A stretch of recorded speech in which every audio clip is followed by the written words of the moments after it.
जय शिवराय मित्रांनो आरबीआय अर्थात भारतीय रिझर्व्ह बँकेच्या माध्यमातून देशातील शेतकऱ्यांना सुलभ आणि वेगवान कर्ज मिळावे यासाठी किसान क्रेडिट कार्ड योजनेमध्ये मोठा बदल करण्याची तयारी केलेली आहे आणि याच्या संदर्भातील ड्राफ्ट 6 फेब्रुवारी 2026 रोजी काढण्यात आलेले आहेत। देशामधील जे काही लघु वित्त बँका असतील, याचबरोबर व्यावसायिक बँका असतील, प्रादेशिक ग्रामीण बँका असतील, ग्रामीण सहकारी बँका असतील, यांना ड्राफ्ट स्वरूपामध्ये मसुदे तयार करून पाठवण्यात आलेले आहेत आणि याच्याच संदर्भातील जे काही सजेशन असतील ते सजेशन 6 मार्च 2026 पर्यंत मागवण्यात आलेले आहेत।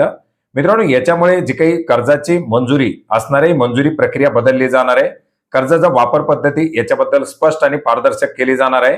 शेतकऱ्यांना मिळणारी जी काही रक्कम आहे याच्यामध्ये वाढ, याचबरोबर शेतकऱ्यांना कर्जाच्या परतफेडीसाठी मिळणारा कालावधी याच्यामध्ये वाढ केली जाणार आहे। मित्रांनो, याच्या संदर्भातील काढण्यात आलेले हे एक परिपत्रक सूचना आपण या ठिकाणी पाहू शकता। या प्रेस रिलीजच्या माध्यमातून 6 फेब्रुवारी 2026 रोजी काढण्यात आलेले जे काही वेगवेगळ्या बँकेचे मसुदे आहेत याच्या संदर्भातील काही सुझाव असतील तर ते मागवण्यात आलेले आहेत।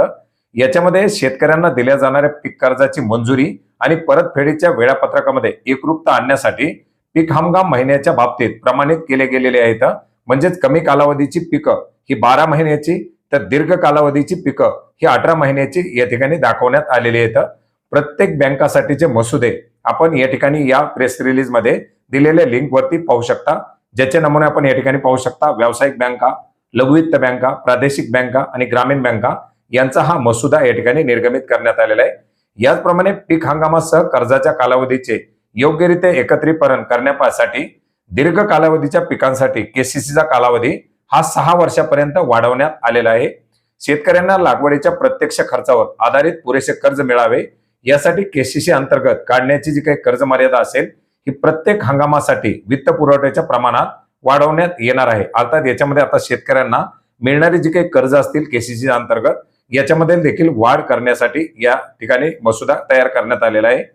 याचप्रमाणे माती परीक्षण, वास्तविक हवामान अंदाज, सेंद्रिय चांगल्या प्रकारच्या कृषी पद्धतीचं प्रमाणपत्र इत्यादी तांत्रिक हस्तक्षेपासाठी शेतकऱ्यांना वित्त पुरवठा करता यावा यासाठी शेती मालमत्तेच्या दुरुस्ती आणि देखभालीसाठी 20% अतिरिक्त घटक म्हणून या खर्चाचा समावेश देखील करण्यासाठी मंजुरी करण्यात आलेली आहे। याच्यासाठी आपण जर पाहिलं तर 6 मार्च 2026 पर्यंत खाली मेलच्या माध्यमातून किंवा दिलेल्या ऍड्रेसवरती आपले जे काही हरकती सूचना असतील, जे सजेशन असतील ते पाठवण्यासाठी या ठिकाणी आवाहन करण्यात आलेलं आहे।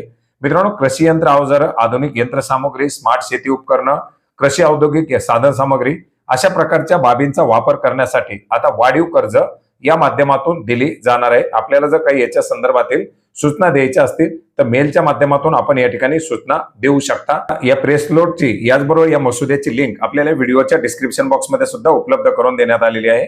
धन्यवाद।